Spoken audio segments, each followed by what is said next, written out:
النهارده وصفتنا لعشاق المانجا هنسميها قلبز يا قلابيز. بجد وصفة سهلة وبسيطة، مكوناتها كلها في البيت بمكون سحري هتعملي الجمال دوت. يلا بقى نسمي الله ونقول اللهم صل وسلم وبارك على سيدنا مولانا محمد وعلى اله واصحابه اجمعين.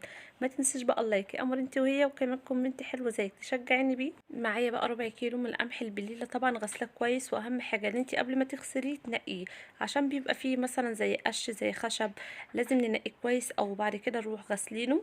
وطبعا نروح مصفينه حلو، وبعد كده بقى هننزل بيه في الحله. اوعي تجري الفيديو وتستقلي بالبليله وتقولي دي بتتحط على النار وبتتسلق، لا هنعمل فيها خطوات حلوه قوي هتخلي اللي ما بياكلش البليله هياكلها، وكمان هينسف الطبق نسف. يلا بقى نشوف هنبدا ازاي مع بعض. طبعا خلاص فضينا القمح في الحله، هنبتدي بقى ننزل بكاتن ميه سخنه عليه، ودي اهم نقطه اللي احنا ننزل بميه سخنه عشان ما تاخدش معانا سوا لمده طويله. واحنا عايزين الحبايه اللي هي تنفش وتبقى زي بتاعه اللي بره واحلى كمان. مجرد ما هنزل بالميه السخنه على القمح هرفعها على النار على طول، عشان في ناس بتسيب البليله لمده طويله منقوعه عشان الحبايه اللي هي تنفش. دي اول خطوه، احنا نرفعها على النار على طول، وكمان هنسيب الحبايه اللي هي تنفش. خليكي مكمله معايا الفيديو للاخر وهي يعجبك قوي. لو لسه ما دوستيش لايك دوسي لايك. هنا بقى بقول لكم حطيتها على النار، بس انا غطيتها وما يعني ايه ما تغلطيش نفس الغلطه، عشان مش قادره اوصف لك البوتاجاز فار واتبهدل بما اني كنت لسه غسلاه. بس عادي يعني ولا يهمكم. هرجع اغسله تاني. هنا بقى خلاص بقى كنت بقى اديتها غلوتين تلاتة، شايفين يعني الحبايه نفشت سيكه. هقلبها بقى كويس، ودي اهم نقطه. شايفين الميه بتاعتها صافيه ازاي؟ طبعا عشان غسلين القمح كويس، عشان في ناس بتميه اللي بتنقع فيها القمح وما بتبقاش غسلاه كويس بتسلق بيها البليله، ساعتها الميه هتطلع منك غامقه ومش هتبقى حلوه. هنا بقى بقول لكم طفيت على البليله الميه طبعا اللي انا غليت بيها هسيبها منقوعه لمده ساعه بنفس الميه اللي انا غليتها فيها، وهغطيها. طب ليه عملت الخطوه ديت؟ عشان البليله ما تاخدش سوا والحبايه تنفش وتبقى بالجمال دوت. مش انا قلت لكم هتبقى زي بتاعه اللي بره واحلى كمان؟ بجد حلوه قوي وما خدتش معايا سوا خالص.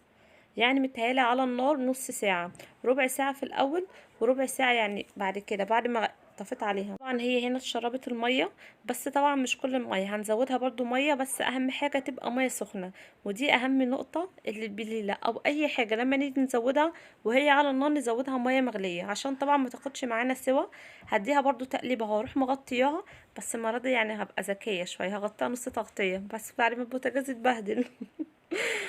بس المهم اتصرفت يعني ما كملتش بقيه مش عيب على فكره ان انا اطلع لكم اللي انا غلطت في حاجه. انا كنت ممكن مسحت البوتاجاز وانتم ما عرفتوش اللي الحاجه فارت عليه، هو اصلا مش باين. بس انا حبيت اقول لكم عشان تاخدوا بالكم من نقطه زي ديت. واي حاجه انا بغلط فيها بقول لكم عليها والله وبامانه، يعني انا قبل ما بعملكم بعامل ربنا.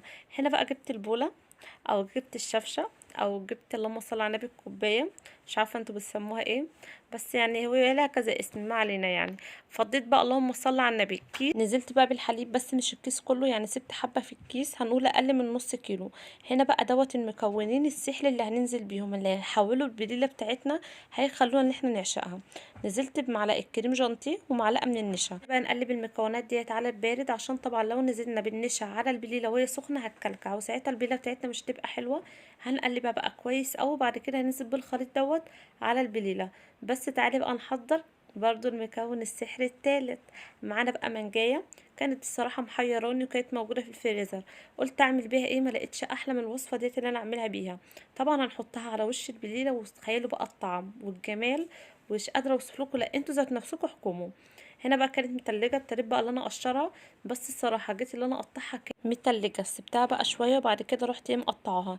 هنا بقى كنت بقى مولعه على البليله، بس قسمت البليله على نصين عشان عندي نفر ما بيحبش البليله بالحليب، يعني بيحبها بالسكر بس، وبقيه الانفار بيحبوها بالحليب. طبعا بنشوف طبعا الشخص اللي بيحب ايه وبنعمله له، مش شرط مثلا ان انا اكون بحب حاجه وغيري ما بيحبهاش ان انا اغصبه اللي هو ياكلها. عشان كده قسمتها على جزئين. انت طبعا هتمشي حسب اللي عندك. هبتدي بقى اللي انا اقلبها كويس. انا لما جربتها بالمانجا يعني كانت من قريب مش من بعيد قوي، لقيتها تحفه، من ساعتها بقيت اعملها كده.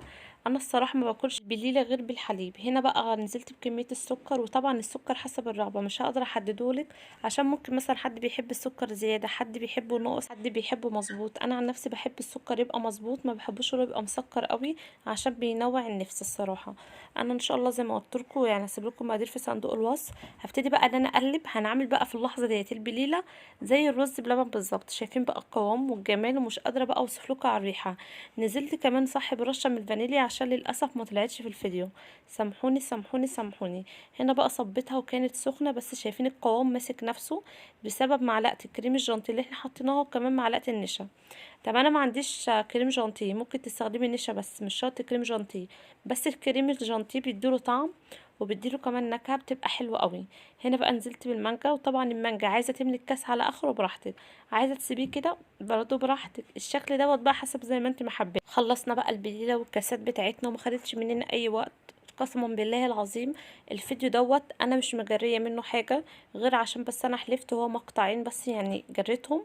بس بقيت الفيديو على طبيعته، ولا قصه منه حاجه ولا حتى مجريه منه حاجه. قولي لي بقى في الكومنتات اسيب لكم بقيه الفيديوهات كده على طبيعتها، ولا اللي انا اجريها شويه. وعايزين فيديوهات قصيره ولا طويله، وعايزين فيديوهات مثلا انوع لكم مثلا في روتين وفيديوهات اكل، ولا خلينا في الاكل بس. عايزاكم بقى تكتبوا لي ده كل دوت في الكومنتات. ويا ريت كمان تكتبوا لي حابين وصفات ايه اعملها لكم ان شاء الله الفتره اللي جايه. ويا ريت بقى تشجعوني بلايك وكمان كومنت حلو زيكم تشجعوني بيه. متنسوش الاشتراك في القناه، وكمان اتمنى يكون الفيديو عجبكم ويكون خفيف على قلوبكم وتتابعوه للاخر. بحبكم في الله، في رعايه الله.